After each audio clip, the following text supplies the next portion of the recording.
reka ngusuhuze kandi ikaze hano kuri Rwaneza Times, kandi reka nkubwire yuko tugarutse muri wa mwanya wacu wo gusobanura inzozi. Hari abantu benshi usanga bifitemo impano yo gukabya inzozi, ugasanga inzozi uko yazirose cyangwa ibintu uko yabirose niko bigenze neza neza, ariko rimwe na rimwe ugasanga nago ukunze kwita ku nzozi zawe cyangwa se nago ukunze kwita ku byo warose, kandi mu by'ukuri wifitemo impano yo gukabya inzozi, ariko kandi ugasanga ubiterwa nuko udaha agaciro ikintu warose cyangwa ibintu warose, kandi mu by'ukuri ibintu warose wabikabije, wenda wabirose n'ubundi bikarangira ibyo bintu bibaye neza neza nk'uko wabirose.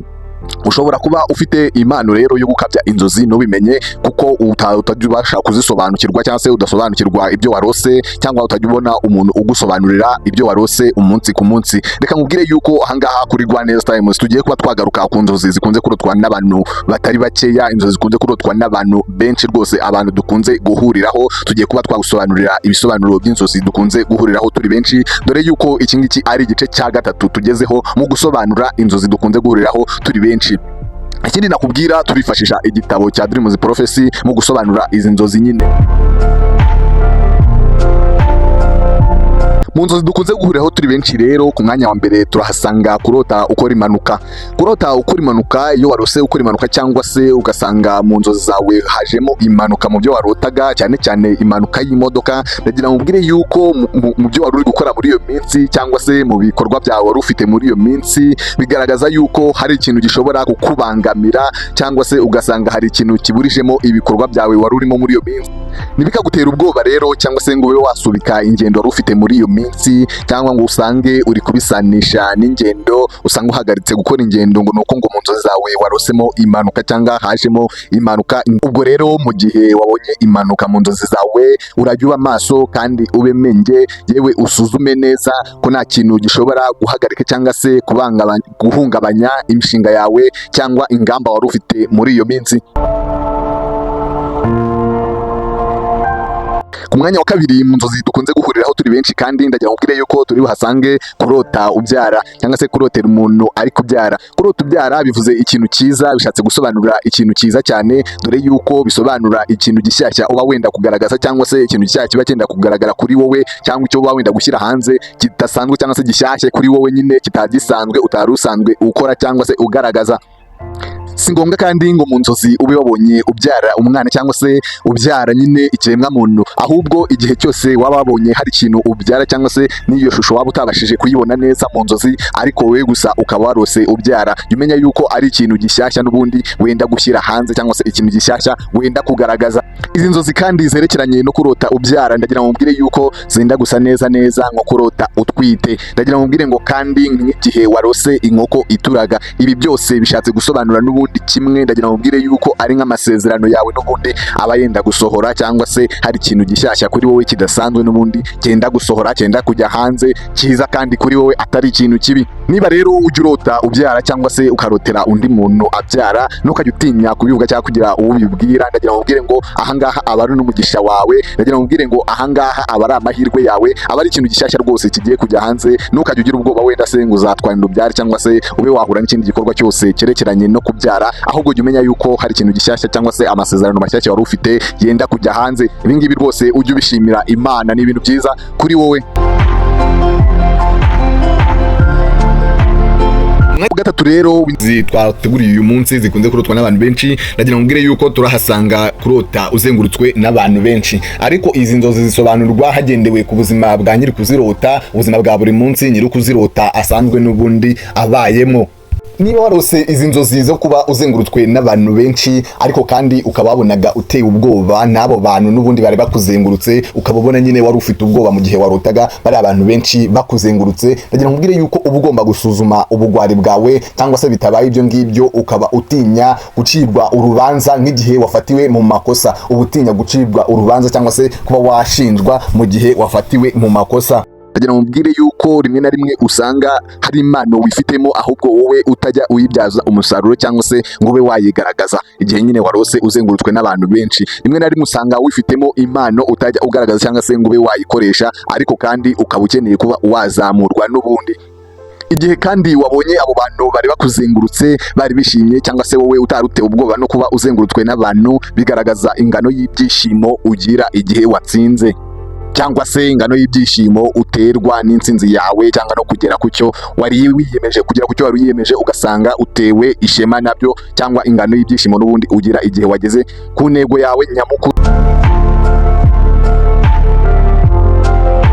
Dore ikindi gice cy'inzozi dukunze guhuriraho rero tutari bakeya, ikindi gice dukunze kurota turi abantu benshi rwose, igihe warose uvuza induru mu nzozi ariko ijwi ntirisohoke cyangwa se ukumva ijwi ntirigenda. Ndagira nkubwire yuko izi nzozi zisobanurwa hakurikije imibereho y'umuntu wazirose, nyine imibereho ye ya buri munsi, ubuzima bwe bwa buri munsi. Ndagira nkubwire yuko izi nzozi kuzisobanura usanga hari igihe wari uri mu bihe by'amahina cyangwa se uri mu mahina nyine, ariko mu by'ukuri wataka ntutabarwe cyangwa se wataka ukabona nawe kugutabara uhari.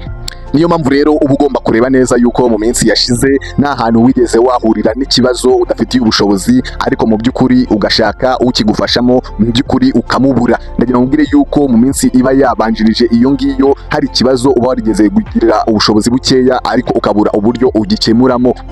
Hari n'igihe usanga ku bantu bamwe ibyo bintu byarabayeho mu bwana bwabo, ariko mu by'ukuri bakongera kubyibuka ugasanga birongeye biragarutse, nyine bikabatera kurota nyine. Icyo gihe ugasanga nibwo babirose, ugasanga bibateye kurota nyine n'ubundi bavuza induru cyangwa se amajwi yabo ugasanga bari kuyazamura, ariko mu by'ukuri yavuza induru ijwi nirisohoke cyangwa se niribe ryagenda na gatoya. Dore ikindi gice cy'inzozi rero dukunze guhuriraho turi abantu benshi cyangwa se gikunze kurotwa n'abantu batari bakeya, ni igihe warose uhubuka hejuru ukikubita hasi uturutse hejuru cyane. Ibi ngibi bisobanura rero yuko utinya igihombo cyangwa se utinya kuba wahomba. N'igihe wenda ufite business cyangwa se ufite iyindi mishinga ubarizwamo, ariko ugasanga utinya igihombo, utinya guhomba. Ndagira nkubwire yuko nturota uko nguko uzamenye ko utinya guhomba cyangwa se imishinga yawe uyitinyisha guhomba, utinya ko iba yahomba. Ikindi, niba rigeze kugira ikibazo ariko mu by'ukuri ukabona nta murengezi ufite cyangwa se ukabona nta muntu uri kukigufashamo, n'ubundi izi nzozi zikugarukamo igihe ufite ubwoba bw'uko ushobora kugera mu kibazo, n'ubundi ukabura umuntu wakigufashamo cyangwa se umuntu wakurengera, ukumva nta muntu ukwitayeho, muri make ukumva nta muntu n'umwe witaye ku bintu byawe, aricyo gituma n'ubundi usanga uri gutinya, ufite ubwoba muri izo nzozi zawe. Ariko nanone kandi ugasanga izi nzozi zirimo ziravuga kugwa cyangwa se gutsindwa, ugasanga ziri kuvuga guhubuka, ugasanga ziri kukubwira gutsindwa n'ibigeragezo cyangwa se ugasanga ibigeragezo birimo birakurusha intege. Ndagira nkubwire yuko izi nzozi ziba zisobanuye ibintu nk'ibi ngibi bitari byiza. Izi nzozi kandi zo kurota uturuka hejuru ukagwa n'ubundi zisobanura kimwe no kugwa mu mwobo. Ariko kandi reka nkubwire ngo igihe uzaba warose uzamuka, uva hasi uzamuka, byo bivuze kwaguka cyangwa se guhishurirwa, kugaragaza impano z'umwuka, bivuze nyine gutera imbere mu mpano z'umwuka. Ariko kandi igihe uzaba wose uri kurira nk'amayesikariye cyangwa se uri kuzamuka ahantu runaka, ndagira nkubwire yuko ibi byo bivuze kuzamurwa mu ntera. Ndagira nkubwire yuko ibi byo bidasobanuye ikintu kibi nk'ibyo twari tubonye aho hejuru, ahubwo byo bivuze kuzamurwa mu ntera. Dore ikindi gice rero cy'inzozi tutajya dusiba kurota kenshi, yewe ugasanga dufite n'ubwoba nyamara tutakagize ubwoba, ahubwo twakabishimiye Imana. Reka nkubwire ngo iki gice cy'inzozi dukunze kurota turi benshi ni ukurota urupfu. Igihe urose urupfu, ahangaha usanga abantu bagira ubwoba nyamara mu by'ukuri bagahangayika bitakabaye ngombwa, ahubwo wenda bakabyishimiye cyangwa se bakabishimiye Imana. Ntabwo biba bisobanuye yuko nyine ugiye gupfa cyangwa se ntabwo bisobanuye urupfu, ahubwo biba bisobanuye iherezo ry'ikintu runaka, iherezo ry'ikintu kimwe runaka, ahubwo hakabaho itangiriro ry'ikindi kintu gishyashya. Kuvuga ngo habanza kubaho iherezo ry'icyo kintu nyine kugira ngo haboneke itangiriro ry'ikindi kintu gishyashya. Ariko mu by'ukuri mu buryo bw'umwuka ugasanga we wabirose nk'urupfu, ugasanga wabibonye ari urupfu. Igihe warose urupfu urwo ari rwo rwose rero ujye umenya yuko ari iherezo ry'igikorwa, ari iherezo ry'igihe kugira ngo habeho ikindi gihe gishyashya. We ntukajya ugira ngo bitebwa cyangwa se ntukajya ugira ngo bisobanuye urupfu koko nk'uko wabibonye muri izo nzozi zawe, ahubwo ujye umenya ko ari iherezo ry'ikintu cyangwa iherezo ry'igikorwa kugira ngo habaho ikindi kintu gishyashya cyangwa se igikorwa gishyashya kibe cyaremwa. Ariko kandi nk'igihe warose ari undi muntu wapfa, ukarotera undi muntu nyine we yapfuye, ujye umenya yuko uwo muntu agiye gucika intege cyangwa se kugwa muri iyo minsi nyine mu bihe arimo, ujye umenya yuko agiye gucika intege cyangwa se agiye kugwa.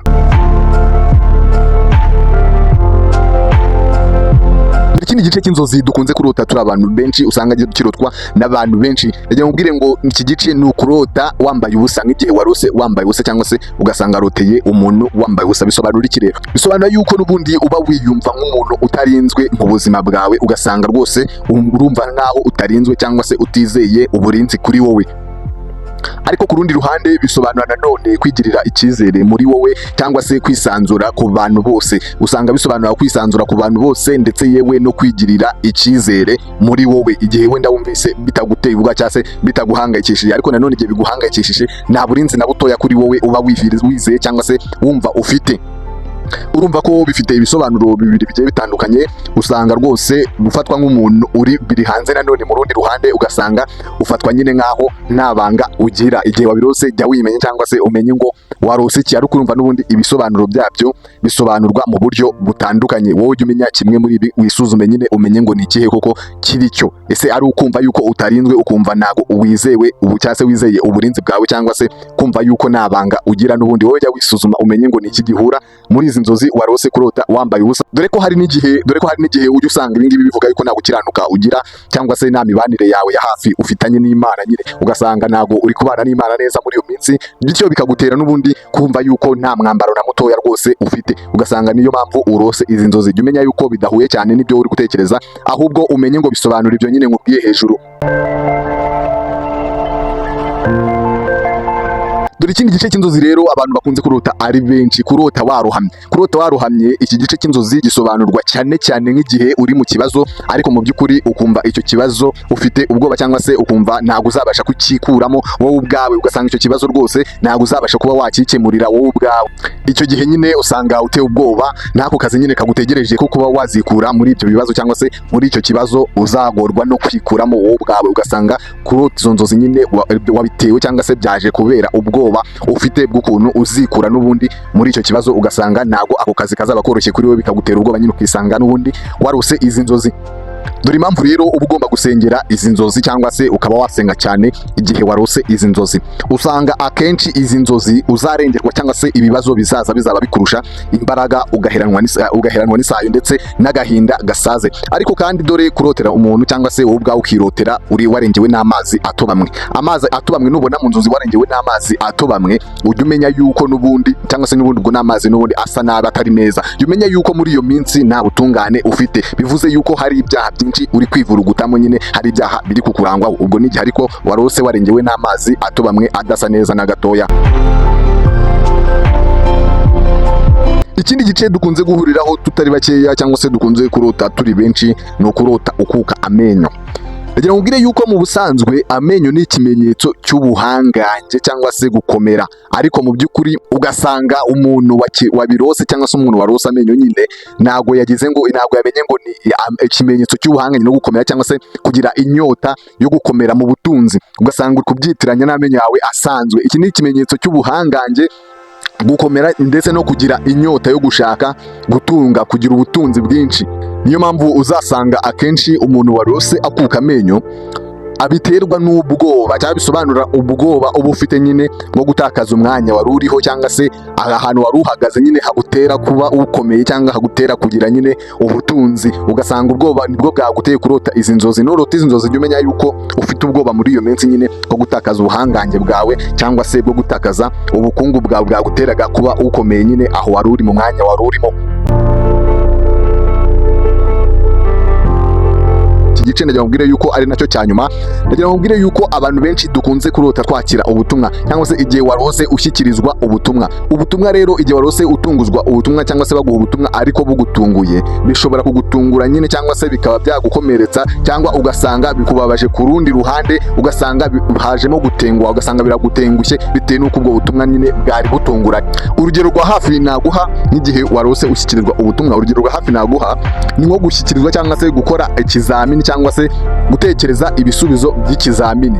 Ibi ngibi usanga akenshi bisobanuye yuko hari umuntu uhora yifuza kuba yakubona, cyangwa se umuntu mutari muherukanye uhora yifuza kuba yakubona, ariko mu by'ukuri akaba atari kukubona muri iyo minsi nyine. Tugere ku musozo rero w'inzozi naguteguriye uyu munsi. Kamubwire yuko iyo dusobanura izi nzozi twifashisha ibitekerezo byanyu, ariko kandi tukanifashisha igitabo cya Dreams Prophecy mu buryo bwo kubafasha, cyangwa se mu buryo bwo kubasigurira inzozi zanyu muba mwarose umunsi ku munsi. Reka ngushimire rero wowe udatenguha One Times, reka ngushimire wowe udasiba kudukurikirana, udasiba gukurikirana ibiganiro byacu ndetse yewe na video zacu. Reka nkubwire ngo niba tugiranye kuri uyu munota, ndagusaba kuba wadusharinga ibitekerezo byawe, ukatubwira niba hari izindi nzozi tutagusobanuriye ubutaha tukazagusobanurira. Reka nkubwire ngo ngo niba ugeze ahangaha uri umunyamahirwe kandi uri uw'ingenzi, uri n'uw'agaciro cyane. Reka ngusabe gukora subscribe niba ari ubwa mbere wari wisanze kuri Rwaneza Times. Reka nkubwire ko wagusobanuriraga ari mbere mu wa kabiri, nawe nkakwita uwa mbere mu badukurikirana. Reka tubonane muri video y'ubutaha. Ciao ciao.